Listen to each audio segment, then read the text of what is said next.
So from there on, from that day, right when Nick got out of the hospital, he got into the gym. Bought him a gym membership, and I'm like, oh my gosh, this is going to wear him out even more. What is he thinking?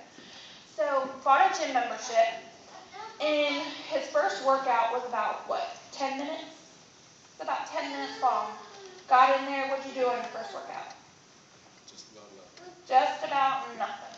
Got in there, walked on the treadmill a little bit on like one with no incline. So, lifted maybe 10 pounds and was completely out of breath. Couldn't breathe. Gasping for air. And he didn't give up.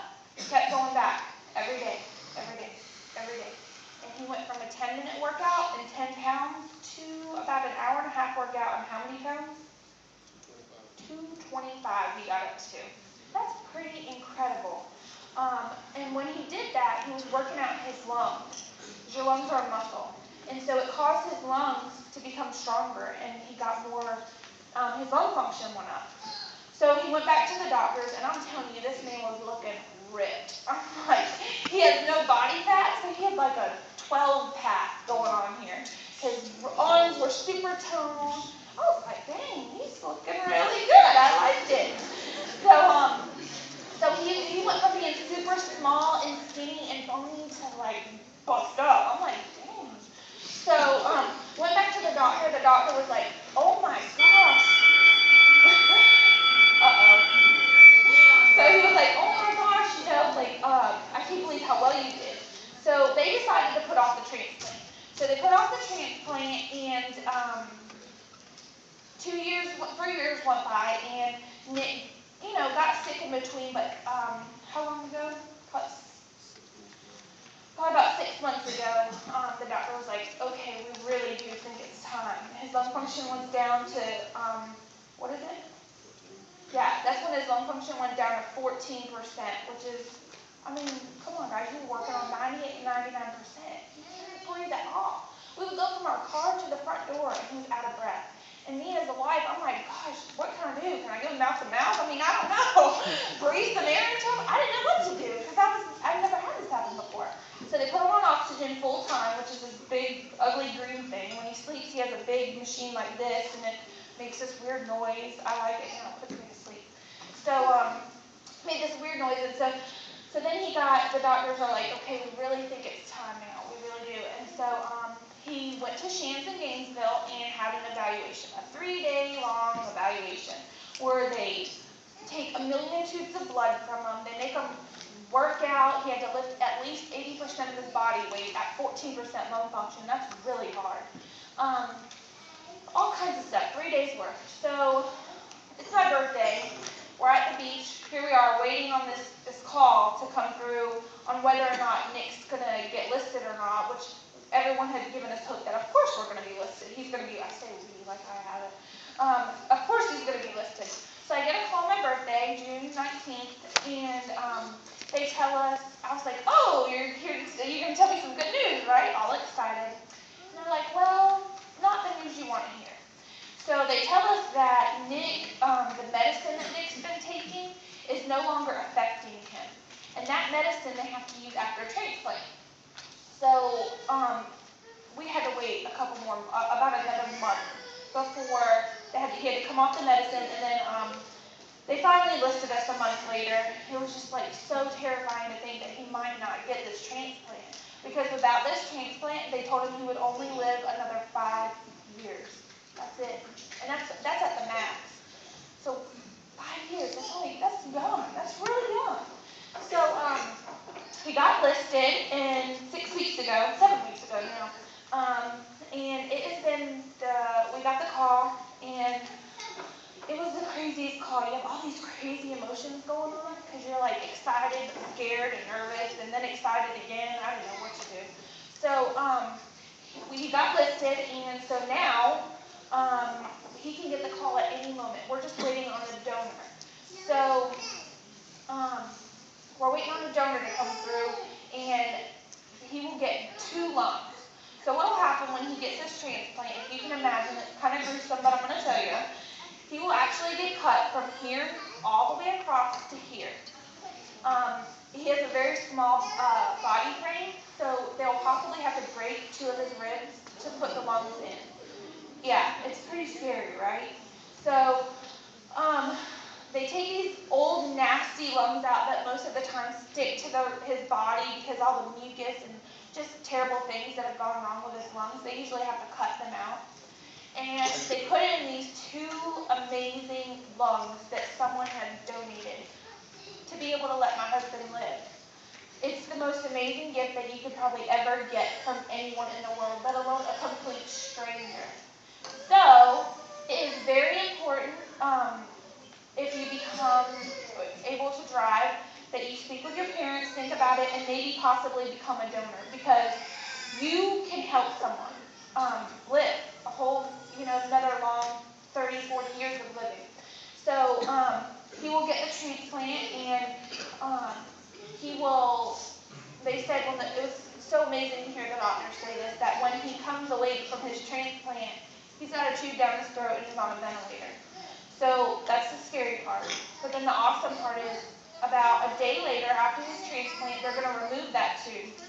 And he's going to be able to breathe the first breath of a normal breath, like you and me.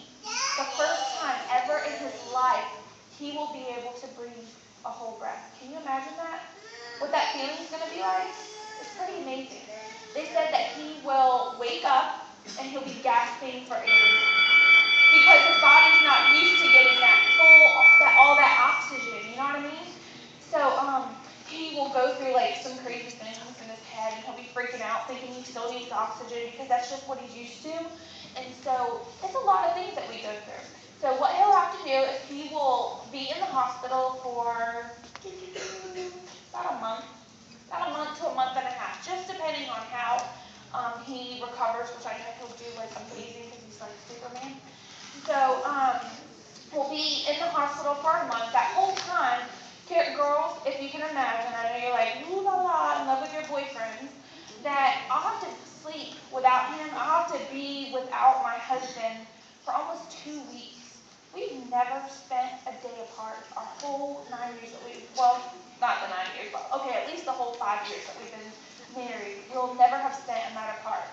So it's kind of gut-wrenching to think that the most important time in my husband's life, I can't be there, right there, holding his hand. It's kind of crazy. But then he will come out of the hospital, and we will have to get an apartment down in Gainesville. So we'll have to live in Gainesville for an additional up to 4 months.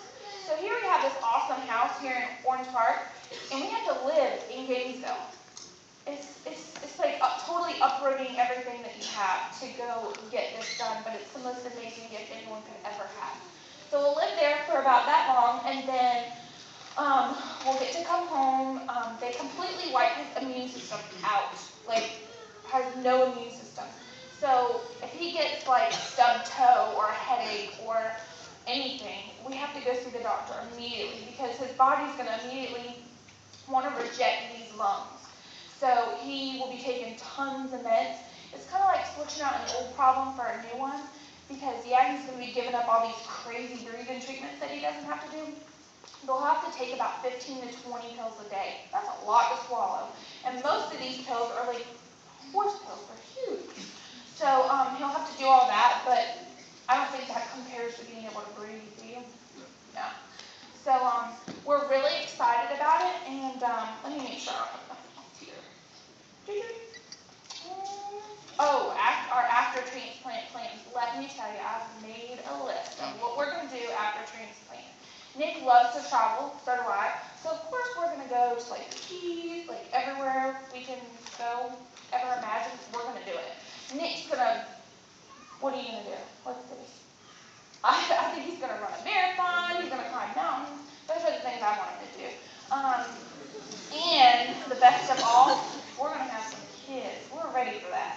So we're super excited. Yep, y'all going to babysit? I need some babysitters. So we are super excited about what our future holds with the transplant, and we're just so lucky that we got to come here and share our story with you guys. Other than this crazy disease that Nick's had to put up with, he's just an average guy. He loves football. Go Gators. Jaguars. Yeah. So he loves the Gators and the Jaguars, and just a normal guy who loves to cook out.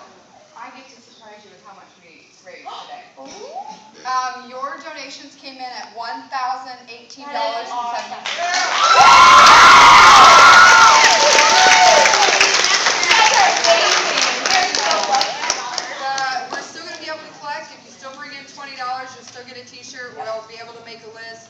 I'm going to leave those with you. Okay, they'll be with Mr. Halstead. That way you can keep track of it. Or maybe Mrs. Hale. I don't know if that's something she wants to take on.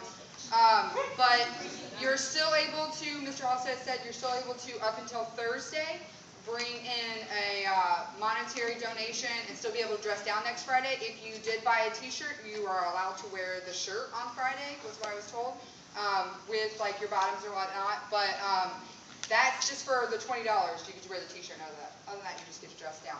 I am so thankful for you guys. Thank you so much for being a part and everything. I know they are. This is going to be a huge thing because those 4 months, she can't work during that time. She's got to be there to help take care of him, and he's not able to do anything. So imagine 4 months of not having an income and what that's going to be. So what we're trying to help do is to help that recovery process, that financial burden that's going to be lifted. So. And I think you guys just put us over our goal mark. Really? $5,000,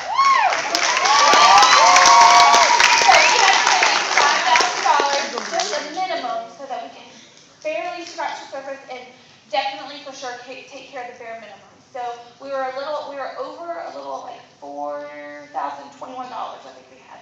So you guys just put us over our goals. That's an amazing feeling. You guys have helped us accomplish that.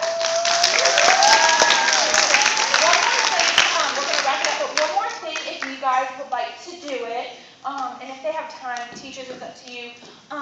My grandma in California made Nick this prayer quilt. And so what it is, it's an awesome quote, Jaguars, right? Don't hate.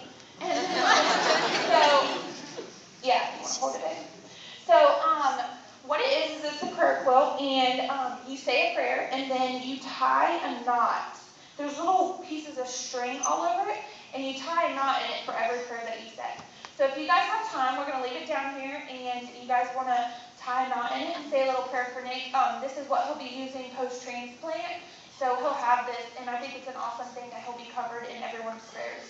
Everybody think that's pretty cool, right? Yeah. So,